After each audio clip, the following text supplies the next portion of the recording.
네, 그렇다면 정 씨에 대한 수사가 어떻게 진행이 될지, 그리고 국정농단 사건 연루자들 재판에는 어떤 영향을 주게 될지 사회부 박효정 기자와 함께 얘기 나눠보겠습니다. 어서 오십시오. 네, 정유라 씨가 오늘 오후에 이제 입국을 하게 되죠. 지금 그 호송팀이 한국행 비행기 정 씨를 체포했다는 소식까지 들어와 있는데 지금 시각이면 비행기를 타고 이동 중일 것 같습니다. 송환 절차가 어떻게 됩니까? 네, 일단 지금 오늘 오후 3시에 인천공항에 도착할 예정인데요. 이동 경로부터 먼저 말씀을 드릴게요. 네, 덴마크 코펜하겐에서 어제 오후 11시 25분쯤에 비행기에 탔습니다. 한국 시간으로 말씀을 드리는 거고요. 근데 이제 덴마크에서 서울로 바로 오는 직항이 없기 때문에 네덜란드를 한 차례 경유를 했습니다. 그리고 이 암스테르담 공항에서 오늘 새벽 한국 시간으로 4시 20분쯤에 비행기를 탔고요. 이제 여기서부터는 대한항공 국적기를 타게 됩니다. 현재 그 여객기 안에서 오고 있는 중인데요. 덴마크 공항에서부터 초특급 경호가 펼쳐졌다, 뭐 이런 소식이 전해졌습니다. 근데 뭐 얼굴은 비교적 좋아 보였고요. 저기 보시면 비행기에 타고 있는 모습인데 맨 뒷자리에 앉아서 앞줄을 거의 다 비웠죠. 그 당국에서 이제 범죄인 인도 요청에 따라서 저 정도 이렇게 배려를 하면서 사실상의 좀 경호를 하고 있는 뭐 그런 상황이었습니다. 이제 그 사복을 입은 덴마크 경찰과 그리고 그 제복을 입은 경찰 4명이 달라붙었고요. 그리고 이제 비행기에 타는 순간까지도 이제 일반인 승객이 타지 않는 그 뒷문을 통해서 들어갔다고 합니다. 보시는 것처럼 뭐 그 얼굴 굉장히 좋아 보이는데요. 뭐 굉장히라고 하기는 좀 그렇지만 뭐 생각보다 좀 살도 많이 올랐고 뭐 구금 생활도 쉽지 않았을 것 같습니다만 비교적 괜찮은 상태인 것 같습니다. 네. 오늘 오후 3시에 이제 인천공항에 도착할 텐데 그렇게 되면 바로 서울중앙지검으로 가서 이제 조사를 받게 되는 건가요?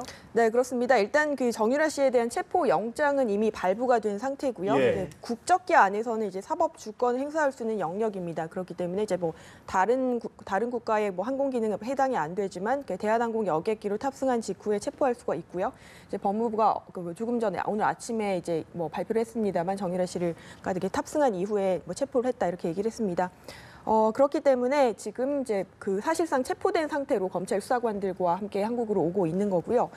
공항에 내리게 되면은 뭐 취재진들이 많이 기다리고 있기 때문에 그 앞에서 이제 간단한 입장을 발표할 것으로 보입니다. 그리고 그 다음에는 즉시 서울중앙지검으로 압송이 되는데요. 그 체포된 이후에는 48시간 내에 구속영장을 청구할 수가 있습니다. 그렇게 되면 체포 시한이 다음 달 2일까지죠. 그렇다면 아무래도 이제 내일 밤 늦게쯤에 구속영장을 청구할 가능성이 높다고 보여집니다.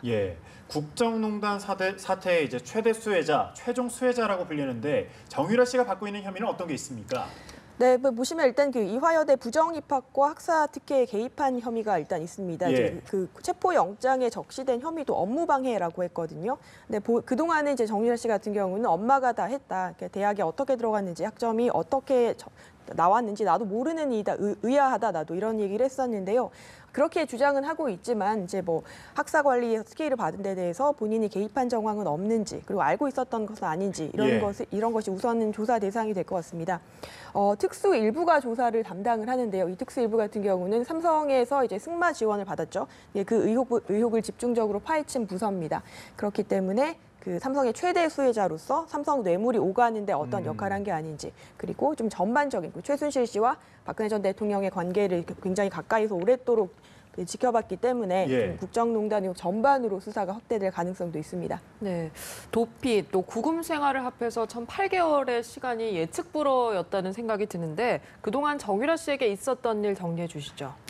네, 사실 이 미르 K스포츠 재단 의혹이 일던 게 지난해 뭐 가을쯤, 뭐 여름부터 스멀스멀 나왔던 것 같은데요. 그러니까 뭐 지난해 9월쯤에 이제 최순실 씨와 함께 독일로 건너갔습니다. 좀 국내 사정이 시끄럽고 하니까 일단 피해보자라는 생각이었는데 그 이후에 태블릿 PC 보도 이후로 이제 급진전됐었죠. 뭐 거의 게이트급으로 이제 사건이 커지면서 최순실 씨가 10월 말일 날 입국을 하게 됩니다. 이제 그때부터 정유라 씨는 이제 엄마도 없이 사실상 혼자서 도피 생활을 했던 거고요. 덴마크에 머물다가 이제 한 언론사 기자의 제보로 덴마크 경찰에 체포가 됩니다. 그때부터 이제 저희 법무부 같은 경우는 범죄인 인도 요청을 했고 정유라 씨는 여기에 불복해서 법원을 향해서 소송 중이었던 거죠. 하지만 덴마크 법원은 한국으로 송환해라라고 명령을 내렸었는데, 그러니까 여기에 불복해서 이제 스타급 변호사들을 선임을 하면서 항소를 해서 재판을 진행 중이다가 돌연 한국에 들어가겠다 이렇게 입장을 바꿨습니다. 말씀하신 것처럼 이제 덴마크 경찰에 체포가 됐고 송환 결정까지 내렸는데 끝까지 싸우겠다고 했었잖아요. 그런데 돌연히 들어오겠다고 한 이유는 뭘까요? 네, 그 배경을 보시자면 한 3가지 정도로 정리가 예. 될 수 있을 것 같은데요. 그러니까 첫 번째는 일단 덴마크 법원의 송환 결정이 뒤집어질 가능성이 굉장히 적습니다. 예. 지금 한국에서 이제 국정농단 사태로 이제 여러 사람들이 재판을 받고 있는 상황에서 이제 뭐 그런 이제 범죄인 인도 요청을 적극적으로 했었고 우리 정부에서 이제 그런 이제 뭐 들어갈 필요가 있는 사람에 대해서 이 결정을 뒤집을 가능성이 좀 적다고 판단을 한 것 같고요.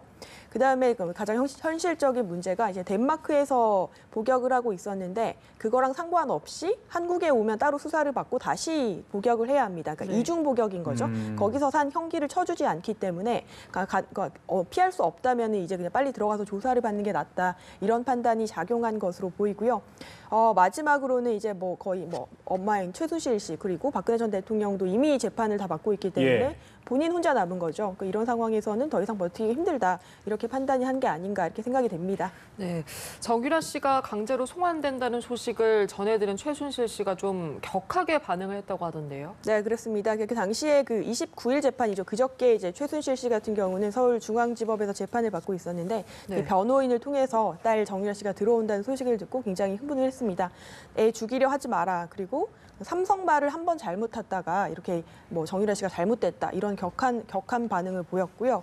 검찰을 향해서 이제 나한테처럼 이렇게 책상을 치면서 협박할 거냐 이런 식으로 굉장히 격한 반응을 보였습니다. 예, 정유라 씨가 이제 송환된 이후 국정농단 사건 그리고 또 진행 중인 재판 등에도 앞으로 영향을 줄 수 있을까요, 그럼? 네, 그렇습니다. 우선 정 씨가 연루된 사건들 그리고 이미 지금 재판을 받고 있는 사람들 중에 보시면요, 일단 이화여대 입학과 학사 비리로 모교 교수들이 굉장히 많이 재판을 받고 있죠. 네. 1심 재판이 거의 마무리 단계에 있고요. 그다음에 정유라 씨는 삼성 지원의 최대 수혜자로서 이제 어머니인 최순실 씨 그리고 이재용 삼성전자 부회장, 박근혜 전 대통령 뇌물 재판에도 영향을 줄 가능성이 있습니다. 일각에서는 정유라 씨에 대해서 뭐 럭비공 같은 성격이다, 예. 어디로 튈지 모른다 이렇게 표현을 했었거든요. 조사 과정에서 지금까지의 뭐 판을 흔들 만한 진술을 나오거나 좀 혐의 입증의 핵심 키가 되는 그런 진술을 할 가능성도 있습니다. 그렇기 때문에 검찰도 좀 전반적인 조사를 준비하고 있는 것으로 알고 있고요.